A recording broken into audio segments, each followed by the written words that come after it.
अरे देखो वो कौन कूद रहा है। अरे अरे अरे रुको, नदी में मत कूदना, भयानक तूफानी बाढ़ चली है।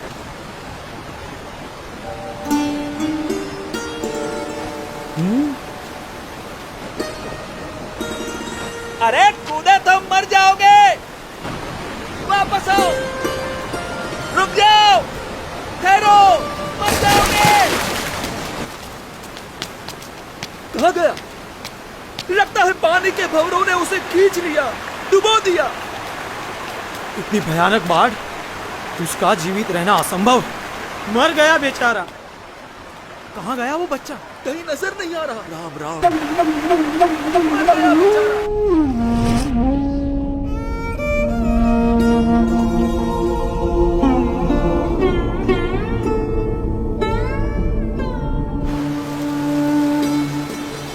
कहीं नजर नहीं आ रहा। पानी के भंवरों ने उसे खींच लिया। राम राम।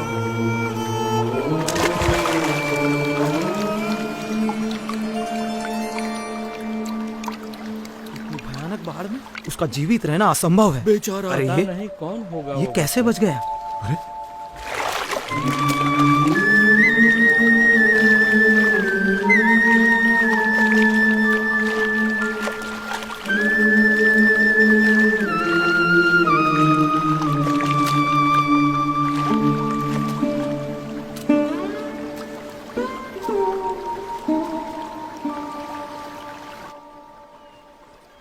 आप इतनी सहजता से इतनी तूफानी बाढ़ में कैसे कूद गए? आपको डर नहीं लगा?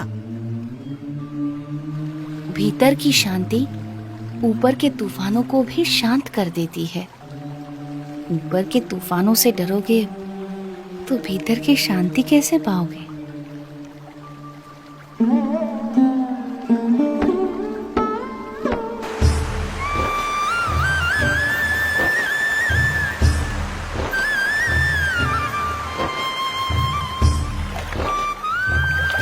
नीलकंठ वर्णी के निरंतर अथक रूप से चलते चरण उन्हें जहां भी ले जाते थे, वहां कोई न कोई किसी न किसी रूप में उनसे जुड़ जाता था।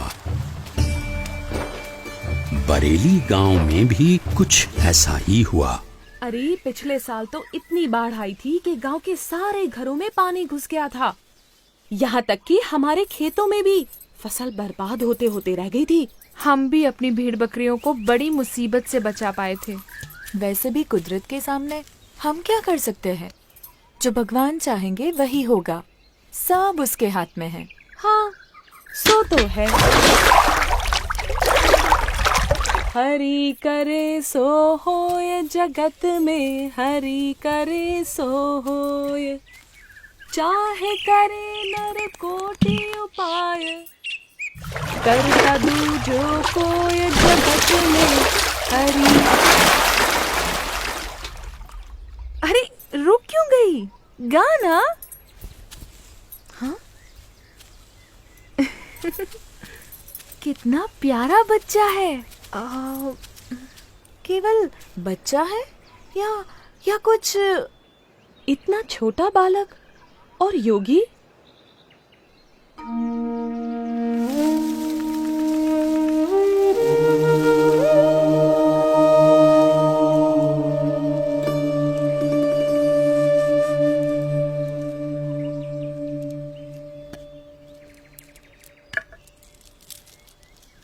बेटा, तुम कौन हो?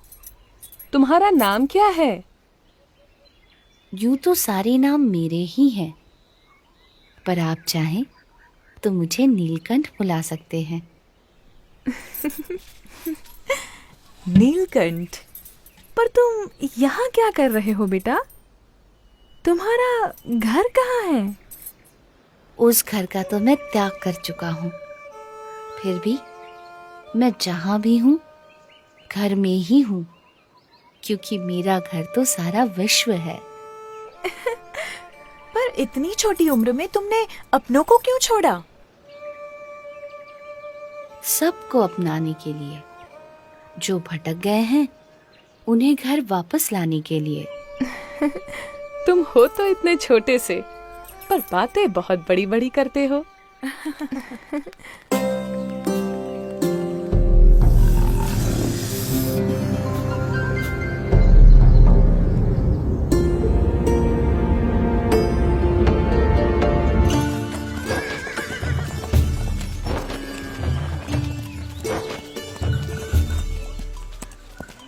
भैया, यहाँ आसपास में कोई जगह है जहाँ नारद जी ने तपश्चर्या की थी? हाँ, उस जगह का नाम ही नारद वन है। यहीं से उस तरफ का रास्ता पड़ता है। अरे वो बच्चा अकेला जा रहा है। किंतु तुम्हारा अकेले वहां जाना ठीक नहीं होगा, बड़ी भयानक जगह है। नीलकंठ वर्णी ऐसे भयानक वनों में भी सहज रूप से चले जाते थे जहां दिन में भी सूरज की किरणें प्रवेश नहीं कर सकती थीं।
सुबह हो या शाम, दिन हो या रात, ऐसे अनेक बीहड़ वनों को पार करते हुए, कईयों को अपने स्वरूप की स्मृतियां देते हुए कुछ दिनों की यात्रा के बाद नीलकंठ वर्णी नारद वन आ पहुंचे।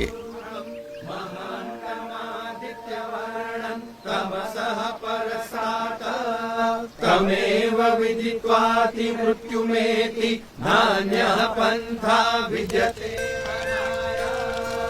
पुरुष एवेदगुं।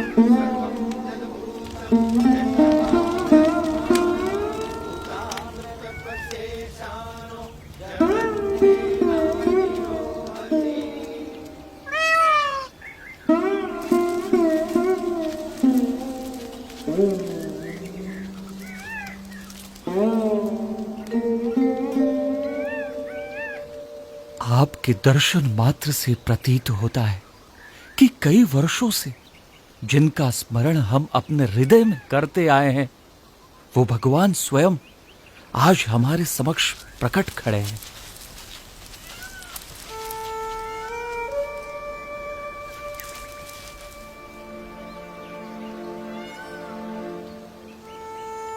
आप सबने परमात्मा की प्राप्ति का जो मार्ग चुना है, उसी में मनुष्य जीवन की सार्थकता है। ये मार्ग विकट है, पर हमें इस मार्ग पर चलते रहना है। चाहे कितनी भी समस्याएं आए, कितनी भी बाधाएं आए, और मृत्यु भी क्यों न आ जाए, किसी भी परिस्थिति में हमें उठ खड़ा होना है। सच्चे भाव से, सच्ची लगन से परमात्मा प्राप्ति के मार्ग पर चलते रहना है, तो परमात्मा कृपा करके हर अंधेरे को दूर कर हमारे जीवन में उनकी प्राप्ति की सुबह लाएंगे। नीलकंठ वर्णी की कल्याण यात्रा में कई ऐसे लोग थे जिन्होंने उनकी सेवा का अवसर जाने न दिया। ये भी ग्रहण कीजिए। चाहे वो कोई सामान्य भाविक जन हो या फिर स्वयं गंगा जी भी क्यों न हो।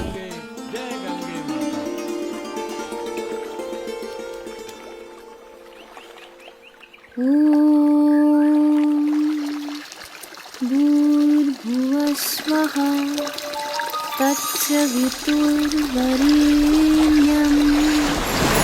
भर्गो देवस्य धीमहि धियो यो नः प्रचोदयात्।